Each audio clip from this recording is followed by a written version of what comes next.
Olá pessoal, eu gostaria de trazer algumas reflexões, embora tenhamos uma quantidade muito grande de excelentes reflexões sobre a série inglesa Adolescência, que estreou agora em março, que conta a história de um garoto de 13 anos, o Jamie Miller, que é envolvido num trágico assassinato, de uma colega sua da escola. Essa história toda se passa em volta do Jamie Miller, desse assassinato. Também tem um núcleo muito importante nessa história, que é a relação do pai com o filho, do Jamie com a escola, não é?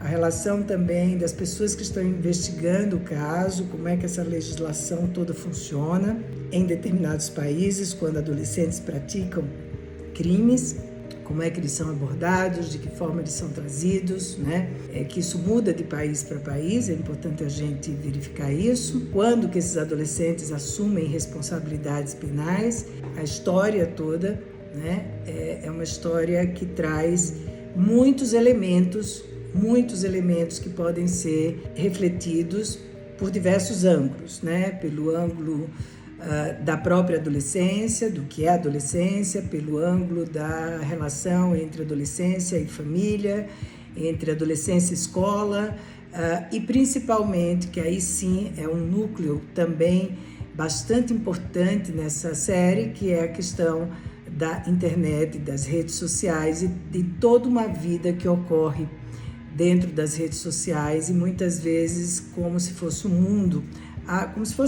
um mundo paralelo, que muitas vezes adultos que estão envolvidos com os adolescentes, enfim, pré-adolescentes, não têm muita ideia do que acontece. E eu acho que a série Adolescência, ela tem um mérito, para mim, um mérito muito importante, que eu acho que esse é o papel da arte, é fazer refletir, não é apontar culpados, não é criar alarmes, não é deixar todas as famílias assustadas e meu filho está usando a internet, o que será que vai acontecer? Não se trata disso.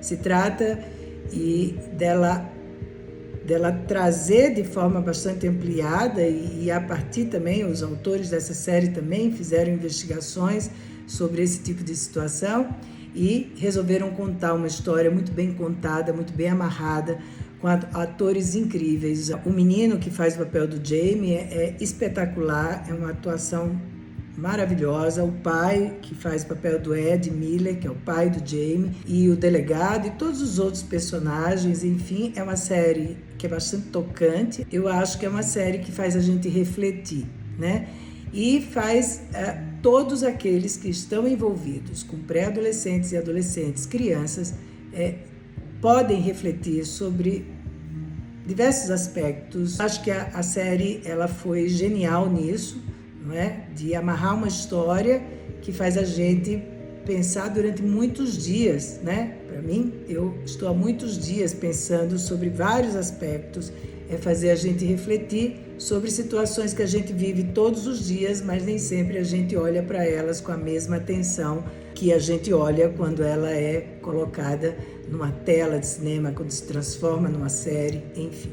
Então, a adolescência é sim uma oportunidade da gente conversar, da gente refletir e da gente aprender a não ter medo de falar sobre coisas que estão aí, Estão aí acontecendo e não necessariamente que terminam em crimes bárbaros, Mas que fazem parte de um mundo dos adolescentes e que muitas vezes esses adolescentes não têm sustentação emocional suficiente para dar conta da quantidade de estímulos, da quantidade de informações, da quantidade de inputs que vão sendo dados todos os dias diante de uma mudança, principalmente na linguagem, na comunicação. Vou fazer um recuo um pouco, muito rápido, se a gente pensar num aspecto sociológico, histórico, a gente vai ver que existem mudanças ocorrendo desde muito antes das redes sociais,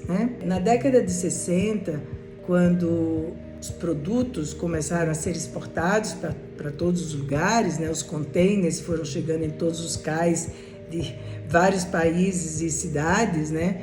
Isso permitiu que o mundo pudesse começar a consumir coisas das mais diferentes. Então a pessoa passava a ter, vamos dizer, o consumo não era mais local, era internacional. Então o mercado de consumo se expandiu, isso fez parte de um crescimento muito grande do próprio capitalismo, não é? E claro que na medida que esse consumo aumenta também as comparações, né? Os desejos, muda as necessidades, né? E a família, no meio disso tudo, passou a ter um lugar um pouco menos central do que vinha tendo até então. Então eu acho importante a gente falar que há mudanças acontecendo desde lá da década de 1960, não é? Em costumes, hábitos, o lugar da família, com vários fatores atuando em conjunto. E eu queria citar aqui alguns fatores que eu considero que são importantes, né? Que falam sobre essa mudança do lugar da família. Então nós temos uma expansão do capitalismo, da sociedade de consumo. O que isso quer dizer? Que o avanço da economia de mercado e consumo passa a ser também um marcador de identidade e pertencimento. Então as pessoas passam a querer pertencer porque eu consumo tal coisa, eu farei parte daquele grupo. E isso afeta diretamente a estrutura, o modelo de autoridade familiar, que até então era muito central, que antes era muito vertical e estável, ela começa a sofrer variações. O segundo ponto é que há um crescimento das mídias em massa, né? Mídias de massa. Então, a televisão, mais tarde a internet, as redes sociais, passam a desempenhar papéis centrais na formação de valores, na formação de desejos, na formação de referências das crianças e adolescentes e de adultos também. Muitas vezes substituindo ou até rivalizando com os pais, com a escola, né? Com a comunidade, que antes eram, vamos dizer, mediadores simbólicos nessa formação toda de identidade. Um terceiro fator importante é a transformação nos papéis de gênero e autoridade, que isso foi ocorrendo nesses últimos anos. Então, aquela família patriarcal, tradicional, ela começa a ser questionada, né?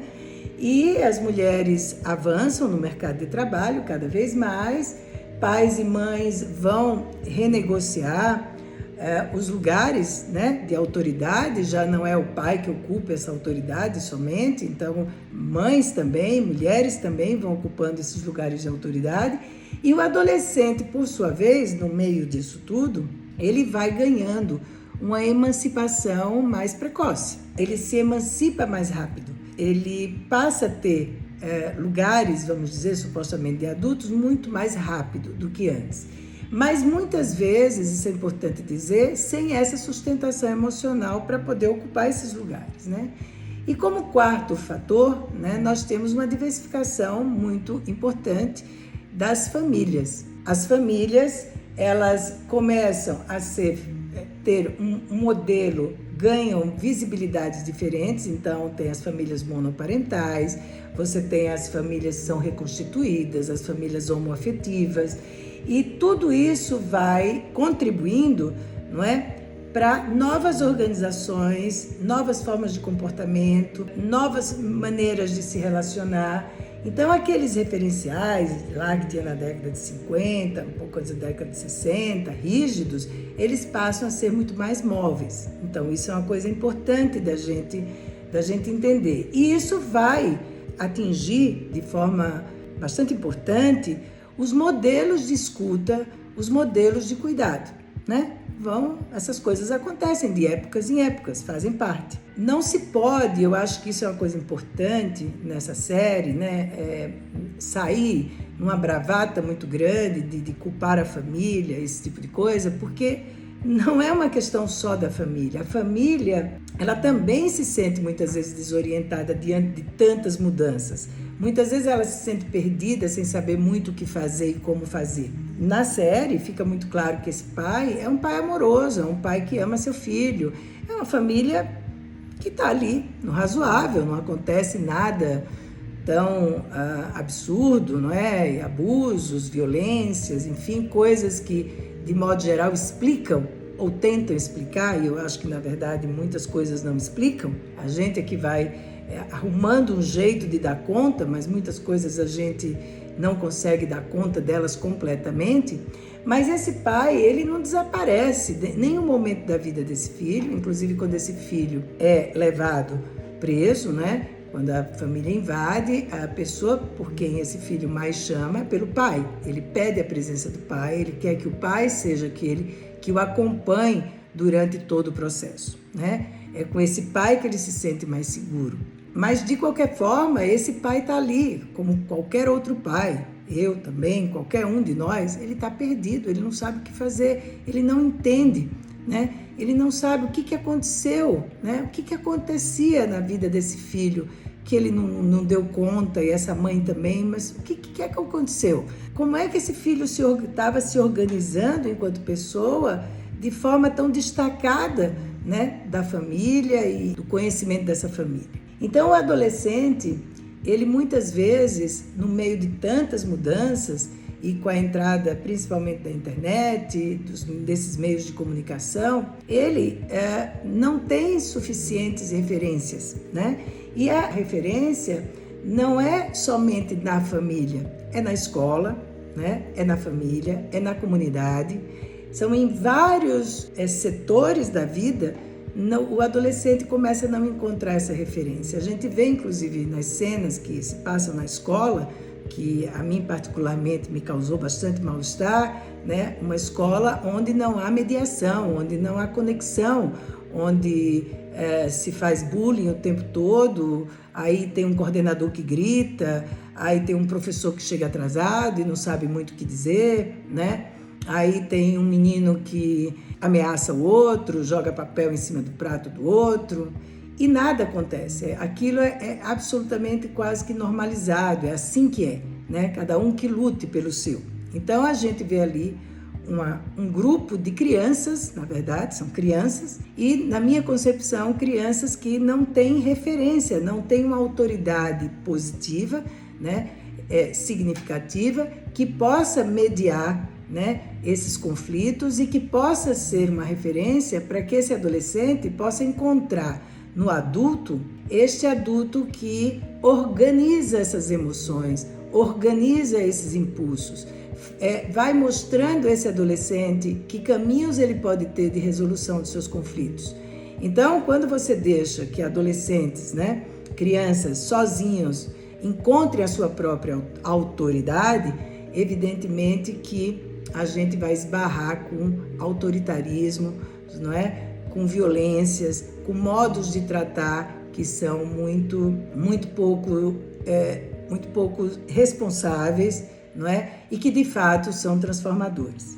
E na medida, não é, que esse vácuo aumenta, né, entre os adultos e os adolescentes e todos esses lugares, vamos dizer, que supostamente são lugares que vão dar a esses adolescentes referências, né? Evidentemente que uma escola, ela nem sempre dá conta mesmo de tudo, não é? E as famílias também não, por isso que essa série é muito importante, porque ela não foca numa única. Quando você está focando numa coisa, aparece uma outra variável, não é, que você não esperava e vai deixando o tema mais complexo. Nesse vácuo, muitas vezes de referências, né, de mudanças muito rápidas no mundo, trazida pela internet, que é de uma velocidade enorme, vai mudar mais ainda, o que acontece? Entra em cena influenciadores, entra em cena algoritmos, entra em cena celebridades digitais, grupos, tribos virtuais, né? Redes de pares, eles passam a ocupar um lugar que é um lugar de pertencimento. É como se o adolescente ali se fizesse existir. Isso sempre ocorreu? Sempre. Os adolescentes sempre procuraram suas seus lugares, né? Seus grupos, seus lugares de identidade, o jeito de vestir, o jeito de falar, as músicas que ouvem, né? Isso sempre aconteceu, sempre aconteceu. Só que hoje, né? Aproveitando que há um deslocamento muito grande de referências, muitos desses adolescentes vão encontrar nas suas madrugadas, durante muito tempo, esse pertencimento neste mundo virtual, que não é um mundo de conexão face a face, não é um mundo do adolescente que ia no shopping, encontrava os amigos e conversava, e ia para a festa, né? É um mundo que parece estar conectado, mas está desconectado. E dessa forma, vai se gerando realidades que muitas vezes saem do controle, né? Dos pais, da escola, de todos aqueles que estão envolvidos. Eu diria que a série Adolescência, ela me fez muito pensar, até refletindo sobre algumas cenas que aparecem, né? Como, por exemplo, a conversa que a coordenadora tem com uma das amigas da menina que foi assassinada e que ela está muito angustiada, muito desesperada, dizendo quanto ela vai ficar sozinha na escola, que ela era uma amiga que a aceitava, como é que ela vai fazer a partir dali. E a coordenadora, com boa vontade de ouvi-la, mas ao mesmo tempo tentando apaziguar de toda forma aquela angústia e tentando dizer para ela, não, mas as pessoas gostam de você, tá tudo bem, vai ficar tudo bem, acho que você precisa voltar para a psicóloga, né? E a partir de um dado momento, essa comunicação se quebra, ela sai e se perde ali uma oportunidade de aprofundamento do tema, né? Acho que isso é uma coisa importante. É importante também como a partir da história, o delegado, que é excepcional, e o seu filho, ele percebe quanto ele estava distante desse filho, o chama para almoçar, enfim, e para conversarem a respeito. Então, os personagens vão se modificando a partir da tragédia, né? E a gente vai percebendo como é difícil, né, gente? Como é difícil ter uma boa escuta, né? Como é difícil a gente realmente ouvir de fato, não é? E se interessar, né, pelo outro. E do meu ponto de vista, eu diria 3 coisas, né, para mim. Primeiro é que a gente não deve desperdiçar nunca a oportunidade de fazer uma conexão com qualquer pessoa, mas estamos falando de adolescentes. Pode ser seu sobrinho, pode ser filho do seu amigo, pode ser seu filho, pode ser seu neto, pode ser quem for. Nunca devemos perder a oportunidade de conexão. E como é que é essa conexão? É se interessar genuinamente pelos interesses deles, né? Ah, mas eu não gosto de redes sociais, acho um absurdo, acho o fim do mundo eles ficarem no computador e ninguém lê e ninguém vai... Não adianta, gente, nós estamos nessa época, não adianta brigar com isso. É melhor que se entenda isso, que se aproxime. É como se você pudesse ser uma espécie de antropólogo, sabe? Fazendo um estudo de campo do seu filho, do seu sobrinho, do seu aluno, do seu adolescente que participa da sua comunidade. Ser um pesquisador, assim, se interessar. Ele gosta do futebol, vamos falar do futebol. Ele está vendo um joguinho que ele adora na internet, senta junto, pergunta como que é esse joguinho, como é que ele ganha, como é que ele perde, não é? Os amigos, que música ele gosta de ouvir, o que os amigos gostam de comer, né? Do que eles estão, qual que é a novidade do momento. É preciso que se interesse. Isso é antigo, tá? Isso não é de agora. Como psicoterapeuta, e fui durante muito tempo psicoterapeuta de adolescentes, essa é uma conversa que eu me lembro de ter com os pais desde a década de 1980. Eu me formei em 1984, trabalhando com crianças e adolescentes. Desde essa época a gente fala em conversas. Conversas difíceis, conversas fáceis, conversas. É preciso haver conversas. É preciso que se interesse pelo que o adolescente se interessa. Então, essa é a primeira coisa, a conexão.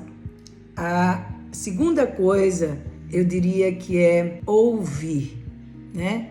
Ouvir, dar menos sermões, trazer menos receita pronta, porque a gente, às vezes, como pai, como educador, como adulto, a gente tem medo do que os adolescentes vão falar. A gente começou a ficar com medo. O que ele vai dizer? Meu Deus do céu, vai trazer um problema. E o que será que está acontecendo? Ah, eu não quero. Meu filho está com problema. Não é para ter medo, né? É para ouvir com tranquilidade, né? Ouvir, porque seja lá o que for, é melhor que seja dito. Porque, dizendo, a gente pode encontrar alternativas. Essa questão da escuta, uma escuta que seja acolhedora, uma escuta que seja responsiva, uma escuta que dê segurança. E aqui essa escuta não é no sentido de vigiar. Eu vou chamar ele para tomar um sorvete, tomar um café, porque eu quero fazer umas perguntas e quero sondar e ver se está mentindo ou não está mentindo. Não é isso, gente. Isso não vai colar, isso não dá certo com adolescente. Adolescente gosta de, apesar de estarem no mundo virtual, mas esse mundo virtual oferece a eles um tipo de realidade que é a que eles buscam. Então, eles querem real. Me ouça, não me julgue, fale comigo, me pergunte antes de você concluir qualquer coisa. E a terceira coisa, que tem a ver com o que eu falei na primeira, é que a gente consiga sair desse ambiente de tanto medo, né? A gente vive dias de muito terror, de muito medo. Aparece uma série dessa, todo mundo fica apavorado, todo mundo já acha que seu filho vai ser um Jamie Miller, né? E vai acontecer alguma coisa. E não, gente. Nós estamos falando de exceções, mas a arte trabalha assim. O cinema trabalha assim, né? Trabalha no sentido de impactar mesmo, de gerar pensamento, de gerar reflexão, de gerar crítica. Não é para ter medo, porque o medo paralisa, o medo empobrece, o medo, a gente não pensa com medo, né? E o medo, gente, enfraquece, não nos torna pessoas capazes de lidar com essas crianças, adolescentes, que são crianças, que estão em formação, que tem um cérebro ainda, que está todo molinho ainda, moldando, que tem pouca crítica, que tem pouca controle dos seus impulsos. O Jamie Miller é um menino que vai do monstro a uma criança assustada. Ele vai de um lado para o outro. Ele pode ser um monstro, não é? Que eu matei aquela que não me amou, né? Aquela que disse que eu não poderia nunca ser amado, beijado, interessado, né? E ao mesmo tempo eu faço xixi nas calças, de medo que eu tenho dessa situação. Eu choro, eu grito pelo meu pai, eu peço ajuda, eu tento abraçar o meu pai nem encosta em mim, depois me abraça. Então, assim, é uma situação de muita dor, de muita solidão, de muita angústia. Não adianta apenas fazer diagnósticos nessa coisa, porque ele é um psicopata, isso, aquilo, outro. Bom, pode ser, mas eu acho que a coisa é muito maior do que um diagnóstico e fala de muito mais elementos que a gente precisa estar atentos e que requer de nós muito mais cuidado, muito mais atenção, desde muito cedo. A gente diz que uma boa adolescência vai também se fazendo durante a infância, é verdade. Então, a atenção, a conversa, os diálogos, claro que as conversas vão ficando mais difíceis, vão ficando mais desafiadoras. Às vezes a gente não sabe o que responder para um adolescente, né, para o filho, e a gente pode dizer, sem problema nenhum, filho, filha, eu não sei responder sobre isso, eu não sei o que fazer nessa situação, mas a gente pode juntos construir um caminho, a gente pode juntos pedir uma ajuda, a gente pode pesquisar junto, mas vamos tentar, eu vou tentar te ajudar o máximo que eu puder aqui. Então eu acho que isso é algo que precisa ser exercitado cada vez mais, não é? O interesse pela vida dos filhos, desde muito cedo, não pela nossa vida, a vida deles, né? Não por aquilo, isso aqui eu não aguento ver, ou então, não, meu filho é ótimo, ele tira só 10 na escola, tá tudo bem com ele, não tem problema nenhum.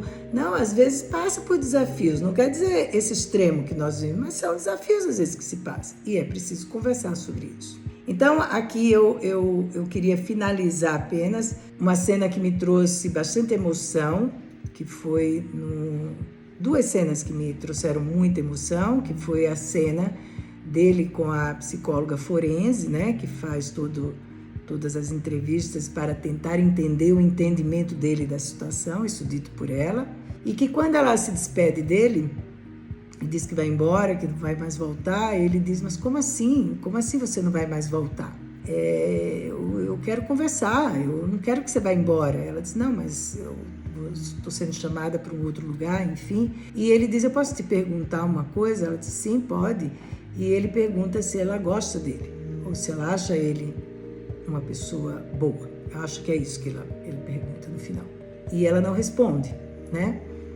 E ele tem uma fúria nesse momento, e ali para mim é uma chave muito importante, de que aparece ali, né, o desamparo, a solidão, o medo, a escuridão, de que eu não sou amado, eu não sou visto, eu não sou uma pessoa boa, meu destino está fadado à solidão, a ser esse ser imprestável que eu serei pela vida toda. E veja, não é que ele não se sentia amado pelo pai e pela mãe, tá, gente? Porque quando o pré-adolescente e o adolescente, ele precisa de outros amores que não é só o da família, né? De pertencimento. Por isso que o bullying, apesar de muitas pessoas minimizarem muito, é algo tão sério e tão importante, porque exatamente crava no núcleo, né, do pertencimento, da estima, da credibilidade, da existência, né? Da existência, porque o pior do bullying, né, é exatamente o isolamento em que você é jogado. Normalmente, aquelas pessoas que sofrem bullying, elas sofrem isolamento. Quando ele tem esse ataque de fúria, né, e aí o policial segura ele, leva, enfim, para mim foi uma cena muito forte, né, muito tocante, e me fez pensar nisso, né? Nessa questão da coisa que a gente fala tanto, né? Mas quanto, né? Se sentir amado, realmente amado, olhado, desejado, importante, isso forma, né? A fundação da nossa identidade. E claro, naquela família, o pai, na última cena, o pai e a mãe fazem um exame, vamos dizer, da atuação deles como pai e mãe, e é uma cena muito forte, né? Porque afinal de contas, quem é pai, quem é mãe, sabe perfeitamente que a gente não acerta sempre, a gente falta, a gente às vezes erra, né? E os medos também que carregamos. O pai diz, né? Acho que eu fui omisso, acho que eu devia ser mais presente. A mãe diz, puxa, ele ficava no quarto, eu achava que estava tudo bem, né? Então, para mim ficou como é possível, né? Ir se desenvolvendo uma vida absolutamente paralela, um mundo que vai se constituindo aqui dentro da cabecinha de uma criança, e quanto disso vai se transformando em um transtorno, em um distúrbio, em saídas muito violentas, né? Essas são as reflexões que eu trago aqui sobre a série Adolescência. Recomendo todas as pessoas que trabalhem com adolescentes, né, ou que se aproximem de adolescentes, até por curiosidade, mesmo que não tenha tanta convivência, assistam e pensem um pouco na coisa muito mais macro, nessa mudança toda mundial, né, do mercado de consumo, de capitalismo, de comparações, da necessidade de consumo que se aumentou, e as mídias, a comunicação em massa, a internet, todas essas coisas são fatores que a gente não pode deixar de lado para entender a complexidade da adolescência. Muito obrigada.